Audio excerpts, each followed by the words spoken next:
வணக்க மக்களே, pan card வைத்திருக்கும் அனைவருக்கும் 3 மிக மிக முக்கிய அறிவிப்புகள் வெளியாயிருக்கு. அது என்ன அறிவிப்புகள் அப்படிங்கிற முழு விவரங்களையும் தெரிஞ்சுக்க வீடியோ கொஞ்சம் கூட ஸ்கிப் பண்ணாமல் கடைசி வரைக்கும் முழுமையாக பாருங்கள். இதுதான் முதன்முறையாக நம்ம வீடியோவை பார்க்குறீங்கன்னா மறக்காம நம்ம சேனலை சப்ஸ்கிரைப் பண்ணிவிட்டு அந்த லைக் பட்டனை தட்டி விட்டுருங்க. வாங்க வீடியோக்குள்ளே போகலாம். பேன் 2.0 திட்டத்தின் கீழ் பேன் என்று அழைக்கப்படும் நிரந்தர கணக்கு எண் அடங்கிய புது கார்டை வாங்குவதற்கு ஒட்டுமொத்த பேங்க் கஸ்டமர்களும் மும்முரம் காட்டி வருகின்றனர். ஆனால் குழந்தைகளுக்கான பேன் கார்டு, அதாவது மைனஸ் பேன் கார்டு பற்றி இங்கு பலருக்கு தெரியவில்லை. இது எதற்காக வாங்க வேண்டி இருக்கிறது, எந்தெந்த குழந்தைகளுக்கு கட்டாயம் வாங்க வேண்டும், அனைத்து குழந்தைகளுக்கும் வாங்க வேண்டுமா உள்ளிட்ட விவரங்களை இப்போது தெரிந்து கொள்ளுங்கள். பேன் கார்டு வாங்குவதற்கு வயது வரம்பு நிர்ணயிக்கப்படவில்லை. ஏனென்றால் நாமினி மற்றும் லீகல் பரிவர்த்தனைகளுக்கு உட்பட்ட குழந்தைகளுக்கு இந்த பேன் கார்டு அவசியமாக இருக்கிறது. அதாவது வங்கி சேமிப்புகள், பங்குச்சந்தை, மியூச்சுவல் ஃபண்ட் போன்ற நிதி சார்ந்த நடவடிக்கைகளின் போது உங்களது குழந்தையை நாமினியாக சேர்க்க விரும்பினால் மைனர் பேன் கார்டு கட்டாயமாகும். அதேபோல பெற்றோர்கள் அவர்களது குழந்தைகளின் பெயரில் நேரடியாக முதலீடு செய்ய திட்டமிட்டாலும் அவர்களும் மைனர் பேன் கார்டு வாங்குவது கட்டாயமாகும். ஆகவே உங்களது குழந்தைகளுக்கு 18 வயது ஆகும் முன்பு அவர்களை நாமினியாகவோ அல்லது நேரடி முதலீட்டுக்கு உட்படுத்த இருந்தாலோ நீங்கள் முன்கூட்டியே மைனர் பேன் கார்டு வாங்கி வைத்துக் கொள்ளுங்கள். இந்த முதலீட்டு நடவடிக்கைகள் மட்டுமல்லாமல் மைனர்களின் வருமானமும் பேன் கார்டு வாங்குவதை கட்டாயமாக்குகிறது.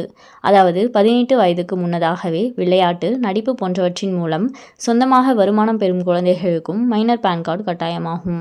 அதேபோல ஸ்காலர்ஷிப் மற்றும் அரசு திட்ட நிதி பெற்றாலும் இது பொருந்தும். இதுபோன்ற நிதி சார்ந்த நடவடிக்கைகளில் உங்களது குழந்தைகள் இருக்கும் பட்சத்தில் இப்போதே புது பேன் கார்டை வாங்கி வைத்துக் கொள்வது நல்லது. இது அவர்களது எதிர்கால நடவடிக்கைகளுக்கும் பாதுகாப்பான பரிவர்த்தனைகளுக்கும் முக்கியமாகும். இப்போது மைனர்களுக்கான பேன் கார்டை ஆன்லைனில் அப்ளை செய்து பெறுவது எப்படி என்பதை தெரிந்து கொள்வோம். நீங்கள் வழக்கமான பேன் கார்டு அப்ளை செய்ய பயன்படுத்தும் NSDL வெப்சைட்டுக்கு சென்று கொள்ளுங்கள். புது பேன் இந்திய குடிமகன் டேப்பை கிளிக் செய்து கொள்ளுங்கள். இப்போது கீழே தள்ளினால் தனிநபர், அதாவது இண்டிவிஜுவல் டேப் தோன்றும். இதை கிளிக் செய்து கொள்ளுங்கள். இந்த ஸ்டெப்பில் உங்களது குழந்தைகளின் விவரங்களை கொடுக்க வேண்டும். ஆகவே எந்த தவறும் இல்லாதபடி பிறந்த தேதி, மொபைல் நம்பர் மற்றும் இமெயில் ID உள்ளிட்ட விவரங்களை கொடுத்து விடுங்கள். மொபைல் நம்பர் மற்றும் இமெயில் பெற்றோருடையதாகவும் இருக்கலாம். இதற்கு பிறகு உங்களது குழந்தையின் மாநிலம், மாவட்டம், இருப்பிடம், முகவரி போன்ற விவரங்களை கொடுக்க வேண்டியிருக்கும். இப்போது கொடுக்கப்பட்ட விவரங்களுக்கான ஆவணங்களை அப்லோட் செய்ய வேண்டிய ஸ்டெப். ஆகவே நீங்கள் கொடுத்த விவரங்கள் அடங்கிய ஆவணங்களை ஸ்கேன் செய்து அப்லோட் செய்து கொள்ளுங்கள்.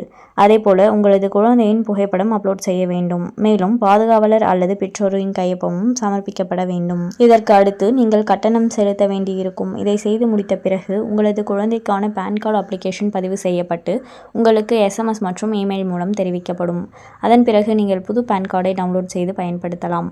ஆகவே அனைத்து குழந்தைகளுக்கும் வாங்க வேண்டியதில்லை. ஆனால் பொருந்தக்கூடியது நிதி சார்ந்த நடவடிக்கை இல்லாத போதும் நீங்கள் வாங்கிக் கொள்ள முடியும். மேலும் இது போன்ற அரசாங்கம் சார்ந்த அனைத்து அப்டேட்களையும் உடனுக்குடனே தெரிஞ்சுக்கணும்னு நினச்சிங்கன்னா மறக்காம நம்ம சேனலை சப்ஸ்கிரைப் பண்ணி பக்கத்தில் இருக்க பெல் ஐக்கானை கிளிக் பண்ணி அதில் ஆளுங்கிற ஆப்ஷனை செட் பண்ணி வச்சுக்கோங்க. அப்போ தான் நம்ம அப்லோட் பண்ணுற வீடியோ உடனுக்குடனே உங்களுக்கு நோட்டிஃபிகேஷனாக வந்து சேரும். அது மட்டும் இல்லாமல் அந்த லைக் பட்டனை தட்டி விட்டுருங்க. தேங்க்ஸ் ஃபார் வாட்சிங்.